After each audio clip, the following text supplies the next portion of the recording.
Menarik pagi ini. Perdana Menteri Malaysia dan Thailand setuju bangunkan zon pelancongan selatan negara Thai dan utara semenanjung Malaysia. UMNO Johor dijangka tidak akan menubuhkan kerajaan perpaduan peringkat negeri. Setpol PM gesa pihak berkuasa siasat Tun Mahathir dan keluarganya terlebih dahulu.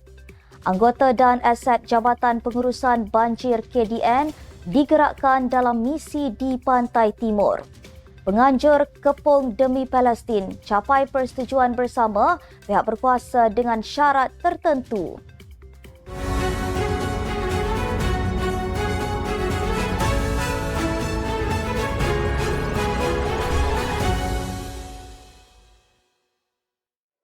Assalamualaikum dan salam Malaysia Madani. Anda bersama saya Asma Ismail dalam Netstep News edisi pagi Khamis 28 Disember 2023. Sebelum itu jangan lupa untuk subscribe YouTube Netstep TV dan follow Facebook Netstep Malaysia.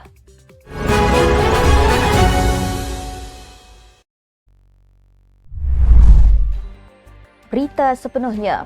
Perdana Menteri Datuk Seri Anwar Ibrahim dan rakan sejawatnya di Thailand, Srettha Thavisin, telah bersetuju untuk membangunkan zon pelancongan selatan negara Thai dan utara semenanjung Malaysia semasa perjumpaan di Phuket semalam.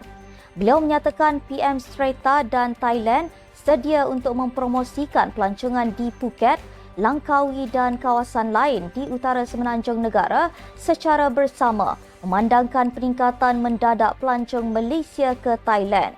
Beliau turut menyatakan rancangan meningkatkan kesaling hubungan Malaysia-Thai di kawasan Pantai Timur semenanjung Malaysia. Datuk Seri Anwar juga mengatakan mereka berdua turut bersetuju untuk menyegerakan projek Jalan Sadau Bukit Kayu Hitam serta projek Jambatan Sungai Golok Rantau Panjang. Katanya lagi, beliau dan PM Srettha juga sepakat untuk bersama-sama membangunkan wilayah selatan Thailand dan utara semenanjung secara lebih pesat, sekaligus menjamin limpahan ekonomi dan kemakmuran buat rakyat di kedua-dua wilayah terlibat. Semalam bukanlah pertemuan pertama di antara kedua-dua pemimpin itu. Oktober lalu, Datuk Seri Anwar meraihkan kehadiran rakan sejawatnya di Sri Perdana dan sebelum itu beliau turut melawat Bangkok secara rasmi pada bulan Februari.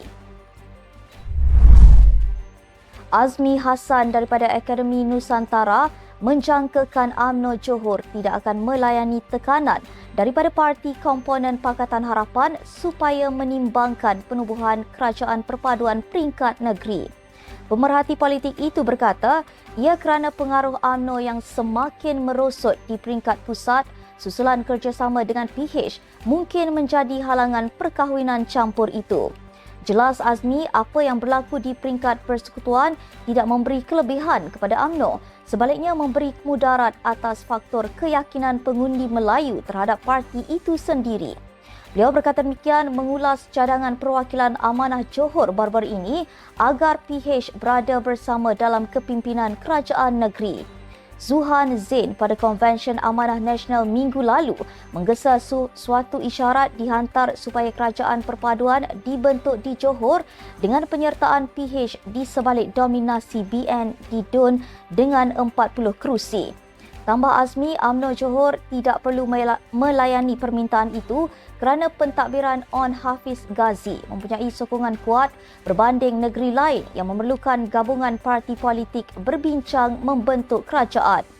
Katanya kerjasama di peringkat pusat mahupun negeri boleh dilaksanakan dalam pelbagai saluran namun tidak sampai memerlukan rombakan kerajaan negeri. Katanya lagi, Menteri Besar On Hafiz yang juga sudah dilantik sebagai Ketua UMNO Johor menggantikan Khalid Nordin menunjukkan kerajaan negeri telah sedia kukuh. Setiausaha Politik Kanan Perdana Menteri Datuk Seri Syamsul Iskandar Mohamad Akin menggesa pihak berkuasa melakukan siasatan terhadap bekas Perdana Menteri Tun Dr. Mahathir Mohamad. Menurutnya, harta yang dimiliki oleh individu berpengaruh yang membawa gelaran Tun perlu menjelaskan punca dan perolehan aset tersebut. Jelasnya, mereka yang mempunyai gelaran kebesaran tidak sepatutnya terlepas daripada disiasat oleh pihak berkuasa. Iskandar berkata sekiranya Tun Mahathir mahu semua Tun disiasat, siasatan boleh dimulakan ke atas beliau dan anak-anaknya terlebih dahulu. Katanya kesemua kes-kes penyelewengan dana dan kerugian Perwaja Steel, Projek Hidroelektrik Bakun, MISC Berhad, PKF-SEC, Maminco serta kes melibatkan anak-anaknya seperti Kencana Petroleum perlu disiasat semula. Sinar Halian sebelum ini melaporkan Tun Mahathir bersetuju mereka yang mempunyai darjah kebesaran berpangkat Tun juga perlu disiasat sekiranya tidak dapat menjelaskan secara terperinci bagaimana mereka memperoleh kekayaan tersebut. Dalam pada itu, Iskandar berkata setiap individu yang mempunyai gelaran kebesaran tidak berada di atas undang-undang dan tiada siapa yang boleh mengatasi undang-undang. Tambahnya, beliau yakin Tun Mahathir berani disiasat. Anggota dan aset-aset Jabatan Pengurusan Banjir Kementerian Dalam Negeri KDN digerakkan bagi mengkoordinasi bantuan susulan hujan berterusan khususnya di Pantai Timur. Sejumlah 647 anggota polis dan 154 petugas Jabatan Sukarelawan rela diatur gerak dengan kekuatan aset sebanyak 35 bot, 29 lori dan 56 kenderaan pacuan 4 roda. Menurut kenyataan KDN, tugas dan tanggungjawab KDN diketuai polis adalah berpandukan arahan Majlis Keselamatan Negara. Selain kekuatan anggota dan aset akan ditambah berdasarkan situasi bencana. Dalam pada itu, KDN turut menasihatkan seluruh rakyat di kawasan berisiko terkesan akibat bencana banjir untuk sentiasa berada dalam keadaan bersiap sedia, berwaspada dan bertindak mengambil langkah sewajarnya bagi mengelakkan perkara tidak diingini berlaku. Kenyataan daripada KDN itu turut mengingatkan orang ramai supaya patuh kepada arahan pihak berkuasa bagi melancarkan operasi bantuan dan menyelamat mangsa-mangsa banjir. Bagi membolehkan protes diteruskan sehingga 31 Disember ini, penganjur piket aksi bertindak Kepung Demi Palestin telah mencapai persetujuan bersama Menteri Wilayah Persekutuan Dr. Zaliha Mustafa, Dewan Bandaraya Kuala Lumpur DBKL dan polis berhubung syarat-syarat tertentu.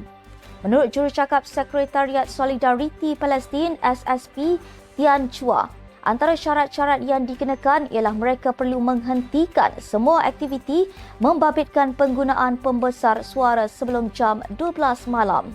Katanya, pihaknya bersetuju dengan syarat yang dikenakan dan mesyuarat itu diakhiri dengan suasana yang baik selain memberi jaminan bahawa perhimpunan akan diteruskan dengan cara yang tertib. Beliau juga berkata pihaknya bersedia untuk bekerjasama dan menukar tempat perhimpunan sekiranya DBKL dapat mencari lokasi bersesuaian, namun dengan syarat ia harus berhampiran dengan kedutaan AS. Mengulas tentang kertas siasatan yang dibuka polis lantaran piket dianjurkan tanpa permit, Tian Chua berkata pihaknya sedia bekerjasama sekiranya ada keperluan. Sekian sahaja untuk edisi pagi ini. Ikuti perkembangan semasa isu-isu panas politik Malaysia setiap hari hanya di Netstep News. Jangan lupa untuk follow Facebook Netstep Malaysia dan subscribe YouTube Netstep TV. Netstep Malaysia menjangkau informasi mengorak inspirasi. Saya Asma Ismail. Assalamualaikum dan salam sejahtera.